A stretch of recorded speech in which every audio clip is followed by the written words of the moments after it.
fundamental de esta clase consiste en comprender los procesos que están en este diagrama, el de socialización y endoculturación, y cómo estos condicionan las formas de vida de grupos de personas que llamamos también subpoblaciones epidemiológicas. ¿Por qué esto es relevante? Porque debemos entender que las formas de vida, las decisiones que se toman en salud, las formas de cuidarse, las formas de alimentarse, son situaciones externas a las voluntades individuales de los sujetos. Vale decir, estamos en cierta forma determinados por nuestra posición social, nuestro nivel de ingreso, la historia de nuestra familia, el entorno socioeconómico, político, jurídico donde vivimos. Y ese entramado, que es bastante complejo, ¿no es cierto?, y que nosotros simplemente vivimos, actuamos, es lo que va a determinar en gran medida las posibilidades que tengamos de tener una buena salud, lo que se denominan los factores protectores y los factores de riesgo en salud. Y no son situaciones individuales, estas fuerzas moldean a grupos humanos, la llamada subpoblación epidemiológica. Y otro aspecto relevante que se desprende del primero es entonces que los procesos estos de socialización y de endoculturación son diferenciados.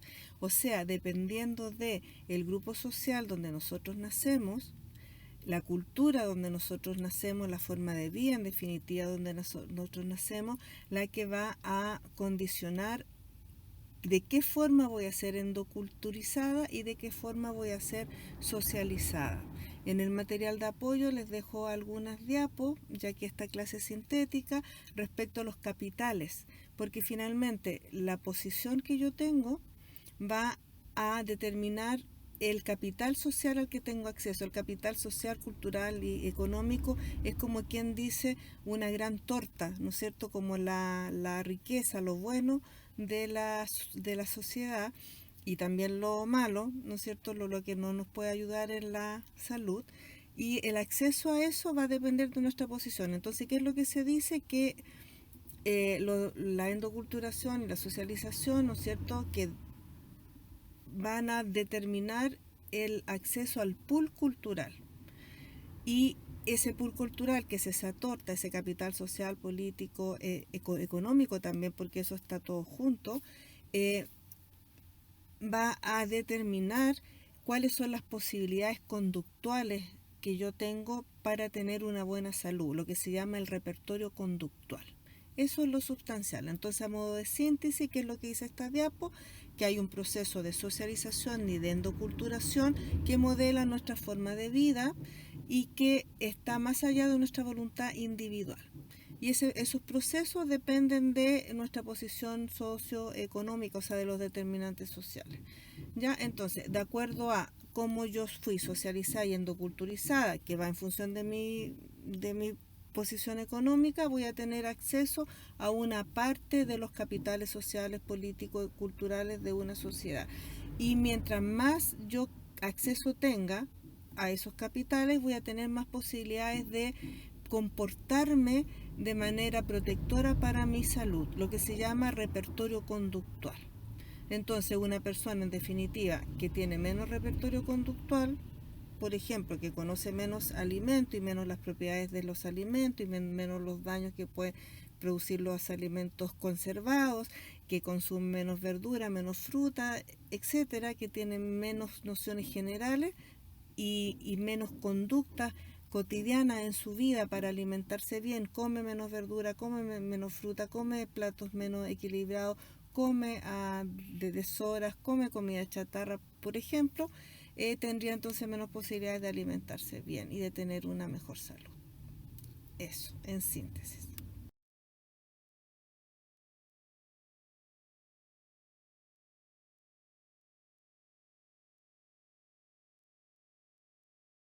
La socialización es el proceso a través de los cuales los individuos y los grupos sociales al interior de la familia y en la sociedad, a través de las distintas instituciones como la escuela, los medios de comunicación, los ambientes laborales, los grupos de pares, las personas van internalizando las reglas sociales o sea, las formas correctas y también las incorrectas, por supuesto, de actuar socialmente para poder mantener una vida ordenada en una sociedad. Porque evidentemente si cada uno o cada una actuáramos como quisiésemos, habría una especie de caos social. Tenemos que ponernos de acuerdo en ciertas pautas, en ciertas reglas, para que tengamos un orden, un equilibrio y podamos funcionar socialmente.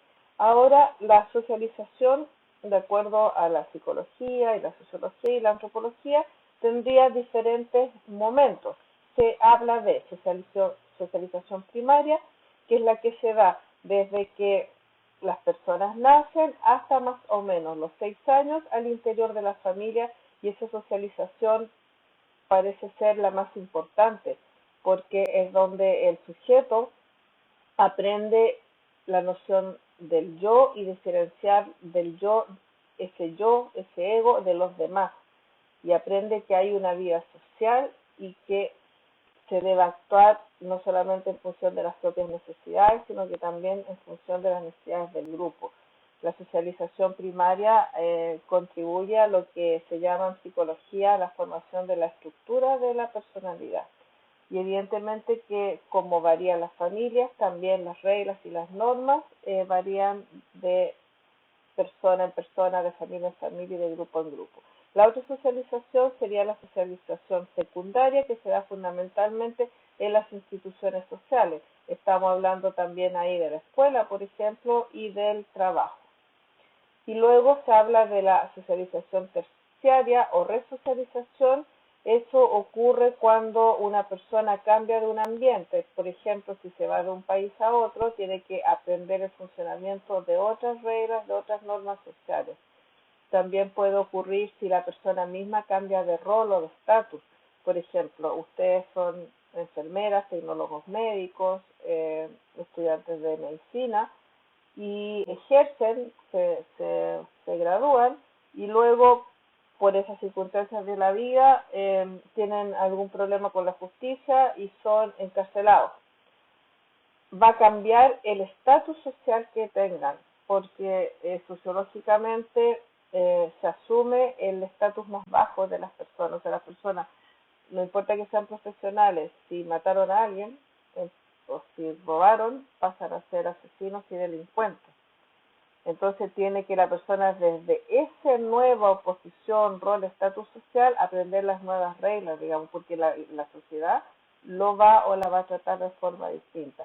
En salud ocurre cuando las personas dejan de ser autónomas y producto de accidentes. Nosotros sabemos el triste caso de el joven Gatica, ¿no es cierto?, que perdió ambos ojos en las protestas sociales. Ya tiene que aprender, y es bastante evidente en el caso de las personas que pierden la vista, a funcionar de otra forma, a aprender a comunicarse, a leer el sistema braille, a moverse en la sociedad. Seguramente va a afectar también su inserción laboral y moverse físicamente dentro del espacio. Y el estatus que adquiere esa persona en la sociedad ya es distinto. Eso fundamentalmente para los tres tipos de socialización.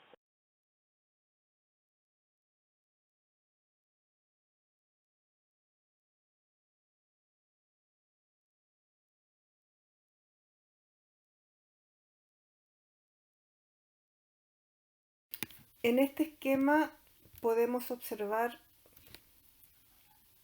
los principales componentes de una estructura social. Habíamos dicho que la socialización es el proceso a través del cual se aprenden las normas, las reglas para poder funcionar en una sociedad. Una sociedad está compuesta de instituciones sociales que, relacionadas entre sí, conforman lo que llamamos la estructura social. Y cada institución social está también organizada jerárquicamente. Hay quienes mandan, directores, personajes administrativos, por ejemplo, tenemos docentes, profesores, personal de aseo, estudiantes, Y cada uno de esos grupos o de esos subgrupos cumplen funciones particulares. Eso es lo que se llama una estructura social adentro de una institución. Entonces ya tenemos que la sociedad es una estructura social porque tiene diferentes partes que se llaman instituciones que cumplen una función. Y si uno mueve cualquiera de esas instituciones sociales, hay un cambio en el conjunto de la sociedad porque funcionamos de manera interdependiente como un sistema. Entonces una sociedad es una gran estructura social. Ahora, las partes que componen esa estructura social, habíamos dicho que son instituciones. Y también que al interior de cada institución también hay un orden. O sea, cada institución también tiene una estructura social. Y de eso vamos a hablar. Esa estructura social entonces tiene sujetos que cumplen diferentes funciones y que hacen diferentes cosas. Eso significa que tienen diferentes posiciones sociales. Si una persona toma más decisiones que influyen a más gente, tiene una posición social más alta en la estructura social. Una persona cuyas decisiones involucran a menos gente tiene una posición social más baja. Entonces nosotros podemos decir que evidentemente en un hospital el director del hospital tiene bastante poder y influye en los médicos, en el personal administrativo, económico, etcétera. Pero podemos también decir que arriba de ese director del hospital hay un directorio de, y ese directorio hay personas nombradas, por ejemplo, por el gobierno, por la empresa o por las personas que tienen capital económico en ese hospital. Y además ese directorio a lo mejor no se manda solo, también está sujeto a lo que son las leyes del país. Entonces vemos que hay posiciones sociales distintas. Lo importante es que para cada posición social que ustedes ocupen, hay un conjunto de reglas y normas, hay una forma de comportarse. Y esas formas de comportarse, esas reglas y normas, sumado a lo que espera la gente de ustedes, porque la gente espera de ustedes, si son directora o director de un hospital, cierto comportamiento ético, social, político, económico, que resguarde la salud de toda la población hospitalaria, que vele por los derechos de los pacientes y de los funcionarios, que sea una persona ordenada, que administre los recursos, que cree las condiciones adecuadas para que los profesionales puedan hacer su trabajo, que defienda los derechos o que vele por los derechos laborales también y que cumpla también las normativas jurídicas del gobierno, que en esta situación, por ejemplo, de pandemia, dé el ancho, en el sentido que flexibilice mecanismos, recursos, que cree los protocolos, ¿no es cierto?, que se conecte con las otras personas de la comunidad para que funcione ya que estamos frente a una emergencia. Eso se llama rol social. Entonces, un sujeto está en una posición, en una estructura social, al interior de una institución, y hay un conjunto de expectativas, de deberes, de obligaciones y de derechos que tiene ese sujeto. Eso es lo que llamamos el rol social. Y es sumamente importante porque las personas actuamos en función de otras personas en la vida pública en relación al rol que la persona tiene. Si un paciente va a un CESFAM y intercambia y le cuenta lo que le suceda al dentista, no le está contando al dentista como su amigo dentista o como Juanito dentista, le está contando en función del comportamiento aprendido y adecuado socialmente que él espera en una sociedad. Se trate al profesional de salud. Y este dentista se espera también que trate al paciente no como Pedrito, sino que como un paciente. Eso significa que atienda, que lo escuche, que atienda sus necesidades, que le dé opciones terapéuticas, etc. Eso es lo fundamental. Entonces, en esta institución social tenemos posiciones sociales y en las distintas posiciones sociales hay sujetos que cumplen diferentes roles sociales. Y en el ámbito público de la salud las personas nos relacionamos entre los roles. Entonces, el rol del profesional de salud con el rol de los pacientes. Y también esto tiene otra complejidad. Cuando ustedes se están dirigiendo al paciente o a la paciente y le dan una prescripción de tratamiento, de cuidado alimenticio o de curaciones o de ejercicios físicos, ¿no es cierto? O de cualquier tipo de práctica de salud o de tratamiento, esa persona tiene, tiene un rol dentro de una familia y dentro de una comunidad.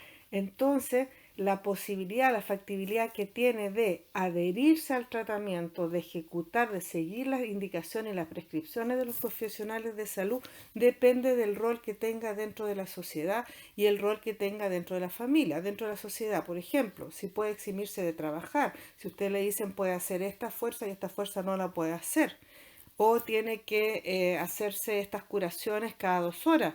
Va a depender del ambiente laboral, si se lo permite. Y coincidentemente, las personas que tienen mayor poder o posiciones sociales más altas tienen también espacios laborales de mayor libertad, tienen más posibilidades de ausentarse, de controlar su propio tiempo, sus propias tareas y adaptarla y adecuarla. Desde, por ejemplo, la posibilidad de poder flexibilizar su jornada de trabajo o de pedir o no permiso. Esta situación de pandemia nos dejó clarísima esa situación porque hay personas que sí pueden hacer cuarentena y teletrabajo y otras personas que no pueden hacer cuarentena ni teletrabajo dependiendo de su rol, ¿no es cierto? De cuál es generalmente las personas que trabajan en el ámbito de la educación o administrativo, terciario, tienen más posibilidades de hacer estas cuarentenas, por ejemplo. Y evidentemente que las personas que tienen una posición más baja tienen también coinciden que tienen menores ingresos, menor acceso a la educación y menor poder dentro y posibilidades de control de sus tiempos y de sus actividades en los espacios laborales. Pero esto no termina acá. Entonces este profesional de salud le da las indicaciones a su paciente y depende del ambiente laboral donde se desenvuelva y la posición social, el rol. Pero también depende del rol y la posición social que tenga al interior de la familia. Entonces, si ustedes le dicen, por ejemplo, a una mujer, vamos a poner un caso extremo, que tenga un cuadro de violencia intrafamiliar, y usted le dice, ¿sabes qué? Tienes que venir a 2 o 3 veces a la semana al CESFAM a hacerte la terapia kinesiológica. A lo mejor al marido de esa mujer no le va a parecer que su mujer salga 2 o 3 veces a la semana independientemente que vaya al consultorio. Otra cosa, si ustedes le dicen a una persona que tiene que cambiar sus hábitos alimenticios, por ejemplo, y el nivel de ingreso no se lo permite, no permite comprar más verdura, más carne, proteína, no sé lo que requiere la dieta, porque una persona que no tiene autonomía de ingresos dentro de su hogar, que puede pasar, es más factible que pase cuando son mujeres, porque significa que el gasto de presupuesto en alimentos aumentaría en función del dinero que le dan a ella para mantener su familia. Y hay mujeres que sí van a obtener el poder, si trabajan, si manejan su ingreso, le va a ser mucho más fácil invertir en los tratamientos que ustedes le están dando, desde la compra de remedios hasta cambiar el menú, que otras mujeres que viven en una situación de dependencia. Entonces el rol de mujer, dueña, esposa, dueña de casa, ¿no es cierto?, sería factor de riesgo en este caso para la realización de los tratamientos, de los cuidados que ustedes están pidiendo. Si el rol de la mujer es también de proveedora porque tiene ingreso autónomo y trabaja y tiene además una relación de autonomía o de respeto con su pareja, evidentemente que las cosas van a ser más fáciles. En síntesis, entonces, esa es la relación entre la importancia que tiene para los profesionales de salud entender estos funcionamientos sociales. Cabe destacar que la posición social y el rol y el estatus pueden ser adquiridos o adscritos. Cuando hablamos de adscritos significa que la persona nace con ese rol, con ese estatus, con esa posición social. Ejemplo, posición socioeconómica, grupo étnico, religión, género. Y el adquirido es lo que se logra en el transcurso de la vida, como movilidad social, ser profesional, tener alguna expertise en particular, practicar algún deporte, por ejemplo, incluso si hay algún accidente, ¿no es cierto? Y se pierden capacidades, también eso sería un rol, estatus, una posición social adscrita.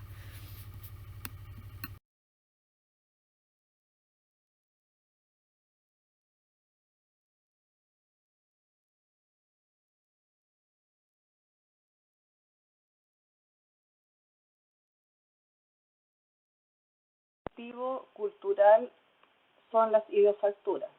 Las ideofacturas son ideas, creencias, lo que denominamos material subjetivo y tienen la particularidad de ser intersubjetivas. Eso significa ideas compartidas por grupos sociales que viven en condiciones similares y comparten una cultura o subcultura similar.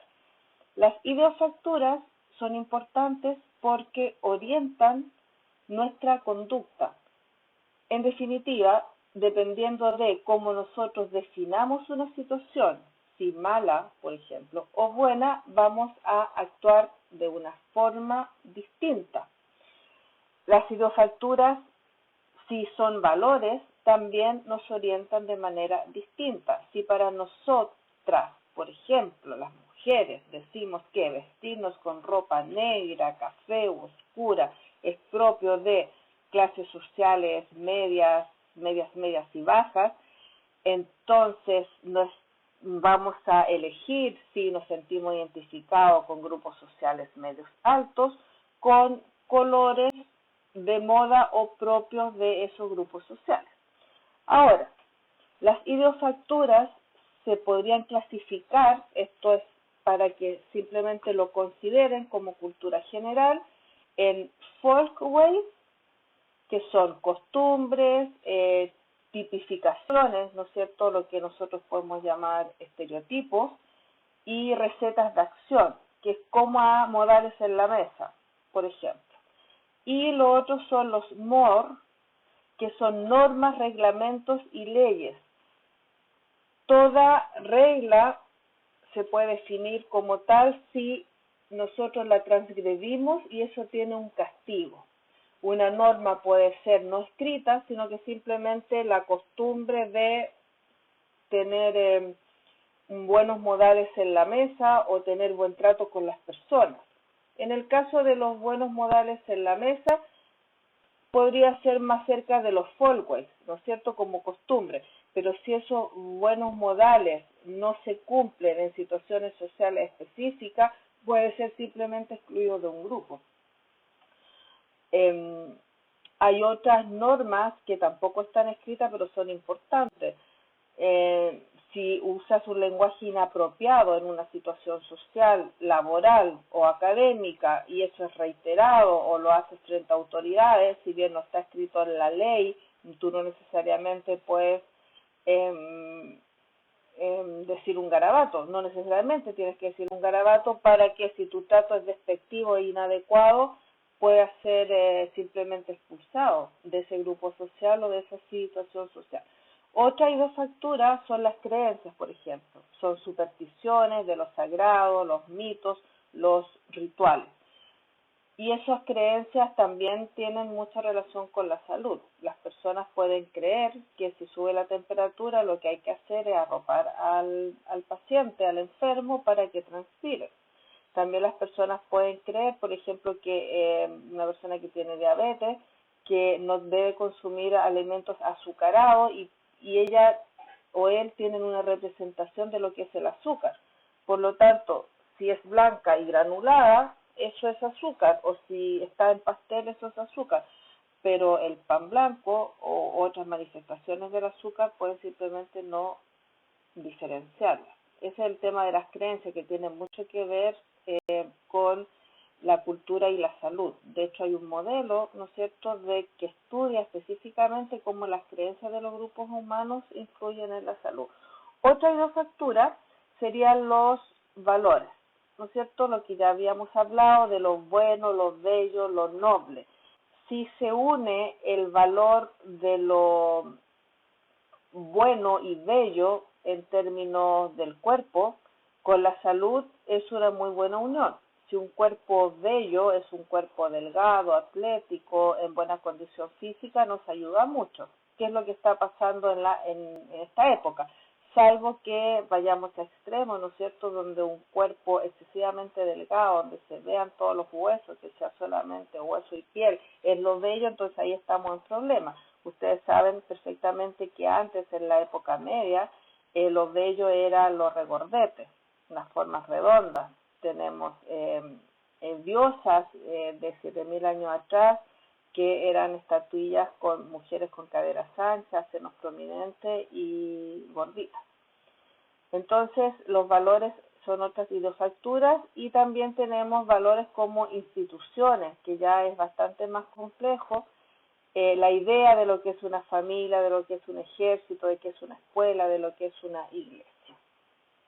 Eso sería para las ideofacturas, que son, como ustedes saben, productos culturales que se transmiten de generación en generación, son compartidos por un grupo social, y lo importante es que orientan nuestra conducta y también nuestra sociedad.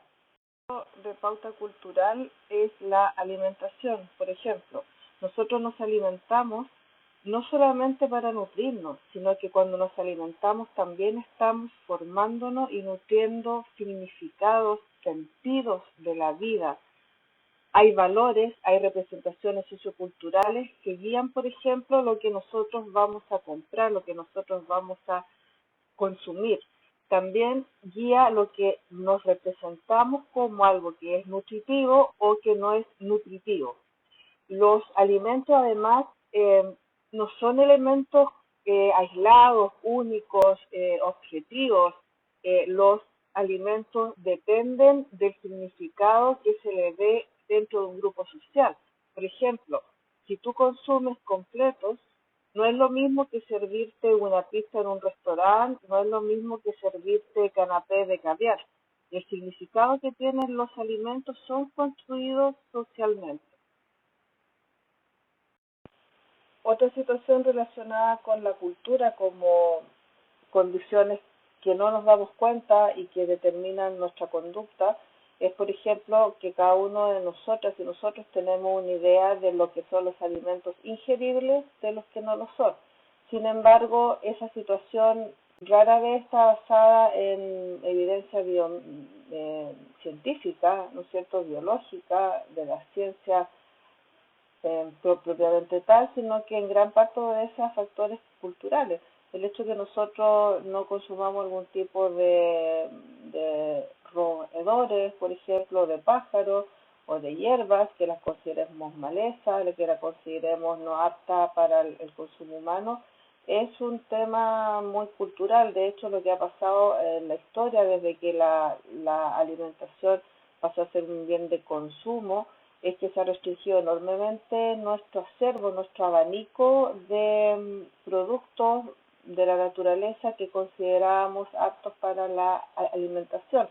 Lo que dicen los estudiosos, que si nos vamos nosotros a la época de los cazadores recolectores, ellos tenían una dieta bastante más rica y compleja de la que tenemos nosotros ahora, porque pasamos de esa sociedad de cazadores recolectores a sociedades agrícolas basadas en los granos, donde como lo que se produce también tuvo como una especie de selección social, cultural, se restringieron los tipos de cereales, los tipos de fruta y los tipos de animales que empezamos a ingerir.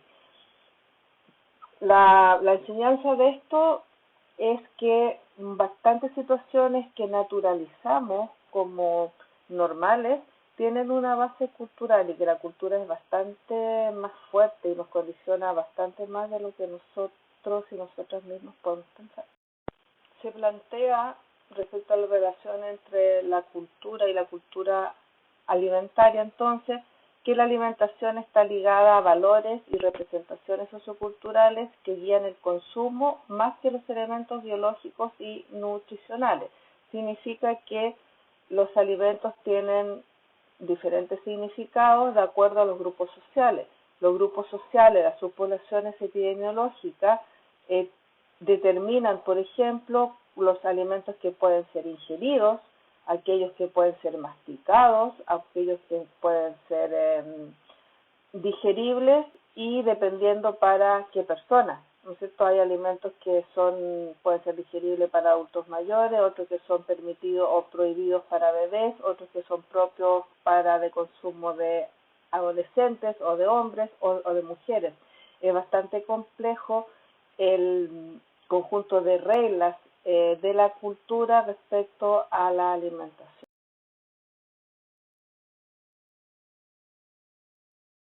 Como ejemplo de lo importante que es la cultura, como ese ambiente que naturalizamos, ¿no es cierto?, que consideramos que está dado, es la cultura alimentaria. La cultura alimentaria es un cúmulo de creencias, de conocimientos y de prácticas heredadas y o aprendidas asociadas a la alimentación, compartidas por un grupo en una cultura dada y en una sociedad. Y esa cultura alimentaria, evidentemente, que es útil, tiene prácticas. Ahora, no siempre es la disponibilidad del medio ambiente de alimentos la que va a determinar qué es lo que va a consumir un grupo humano. De hecho, la cultura alimentaria implicó una serie de toma de decisiones. La necesidad de alimentarse es una necesidad finita. De acuerdo, tenemos una ingesta calórica diaria que nos permite la supervivencia y determinados grupos de alimentos dentro de esa ingesta. Pero, ¿cuáles son los alimentos que vamos a elegir para que nos aporten esos nutrientes? ¿Cómo los vamos a cocinar? ¿Cómo los vamos a presentar? ¿En qué momentos los vamos a ingerir? Hay una serie de decisiones que son culturales, o sea, los modos de alimentarnos son infinitos. El repertorio conductual que nosotros tenemos y el repertorio de alimentos, de formas y de preparaciones puede ser infinito, pero no así las necesidades básicas de alimentarnos que tienen un sustrato biológico. Si nosotros vamos a una pirámide de necesidades, la necesidad es de alimentarnos, ¿no es cierto? Pero la forma es cultural y es variable. Ahora, nosotros tenemos, por ejemplo, que dentro de las clases sociales hay ciertos valores, creencias, prácticas distintas respecto a la alimentación. Dentro de las clases bajas se asocia la alimentación a saciarse y a una ingesta rápida, energética, que nos permita resolver los problemas de gasto energético asociados a labores más bien manuales de desgaste. O sea, un campesino, por ejemplo, que se levanta de madrugada, que trabaja todo el día en el campo y que vuelve, evidentemente que la ingesta calórica es distinta. Si nos vamos al otro extremo, a las clases altas, las elecciones de los alimentos tienen que ver que no engorden, ¿no es cierto?, que sean bajos en grasa y en carbohidratos, y además que hay conceptos estéticos sociales, ¿no es cierto?, como el aliento, también que no produzca meteorismo, flatulencia, los olores, son criterios distintos que van variando de acuerdo a los grupos sociales.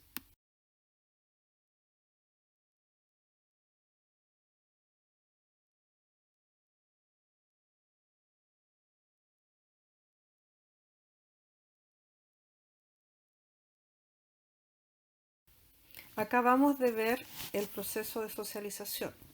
Ahora veremos el de enculturación, endoculturación, que fundamentalmente implica el proceso a través del cual nos hacemos parte y nos sentimos identificados con una cultura o con una subcultura. La gran diferencia entre el proceso de socialización y el de endoculturación o enculturación es que este último es bastante más subjetivo, más inconsciente y nos determina bastante más que el de socialización por lo siguiente.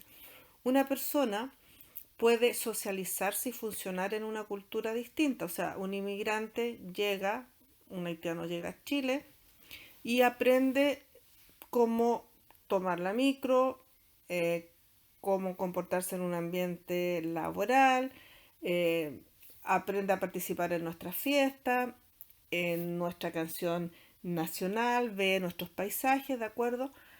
Y funciona bien en la sociedad. Pero no necesariamente que funcione bien significa que se sienta chileno, que se sienta parte y que viva el 18 de septiembre y que viva mirar la cordillera, que comparta nuestros chistes, que comparta nuestros valores, que comparta nuestra costumbre. O sea, yo puedo participar en la costumbre, hacer bien el ritual, digamos, pero eso no significa que me sienta identificado, que me importe, que lo valore. Son situaciones fundamentalmente, sustancialmente distintas. Entonces la enculturación es un proceso también que se produce desde la tierna infancia y es bastante más importante, como todo proceso psicológico, durante los 6 primeros años. A partir de la endoculturación, lo que nosotros aprendemos son las creencias, los significados, las costumbres, los valores, a cómo distinguir y definir situaciones en función de lo malo, de lo bueno, de lo moral, de lo inmoral, de lo decente, de lo indecente. Finalmente, aprendemos también, además de esos valores, aprendemos las formas de hacer las cosas, los hábitos, las costumbres, los usos. Vimos, por ejemplo, que dentro de la ideofactura podemos partir con los folkways, que son usos básicos, hasta normativas, costumbres que son bastante más importantes desde el punto de vista cultural.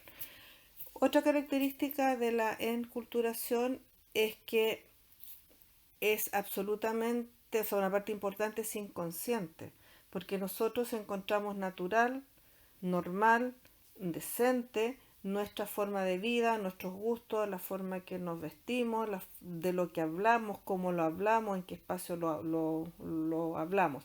Entonces, en este sentido, se habla de naturalización porque tenemos naturalizado, incorporado la forma de vida que nos dicta nuestra cultura.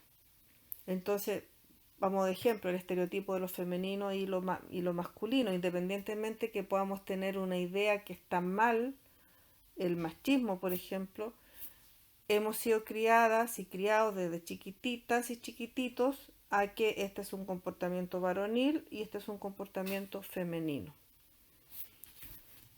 Entonces la enculturación es aquel proceso consciente e inconsciente a través de los cuales aprendemos a adaptarnos a una cultura y aprendemos a sentirnos parte, nos identificamos con ella.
Como ejemplo de lo importante que es la cultura, como ese ambiente que naturalizamos, ¿no es cierto?, que consideramos que está dado, es la cultura alimentaria. La cultura alimentaria es un cúmulo de creencias, de conocimientos y de prácticas heredadas y o aprendidas asociadas a la alimentación, compartidas por un grupo en una cultura dada y en una sociedad.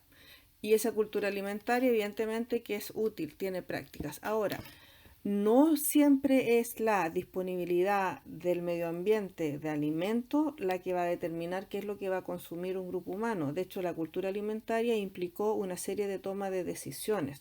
La necesidad de alimentarse es una necesidad finita. De acuerdo, tenemos una ingesta calórica diaria que nos permite la supervivencia y determinados grupos de alimentos dentro de esa ingesta. Pero cuáles son los alimentos que vamos a elegir para que nos aporten esos nutrientes, cómo los vamos a cocinar, cómo los vamos a presentar, en qué momentos los vamos a ingerir. Hay una serie de decisiones que son culturales, o sea, los modos de alimentarnos son infinitos. El repertorio conductual que nosotros tenemos y el repertorio de alimentos, de formas y de preparaciones puede ser infinito, pero no así las necesidades básicas de alimentarnos que tienen un sustrato biológico. Si nosotros vamos a una pirámide de necesidades. La necesidad es de alimentarnos, ¿no es cierto? Pero la forma es cultural y es variable. Ahora, nosotros tenemos, por ejemplo, que dentro de las clases sociales hay ciertos valores, creencias, prácticas distintas respecto a la alimentación. Dentro de las clases bajas se asocia la alimentación a saciarse y a una ingesta rápida, energética, que nos permita resolver los problemas de gasto energético asociados a labores más bien manuales de desgaste. O sea, un campesino, por ejemplo, que se levanta de madrugada, que trabaja todo el día en el campo y que vuelve, evidentemente que la ingesta calórica es distinta. Si nos vamos al otro extremo, a las clases altas, las elecciones de los alimentos tienen que ver que no engorden, ¿no es cierto?, que sean bajos en grasa y en carbohidratos, y además que hay conceptos estéticos sociales, ¿no es cierto?, como el aliento, también que no produzca meteorismo, flatulencia, los olores, son criterios distintos que van variando de acuerdo a los grupos sociales.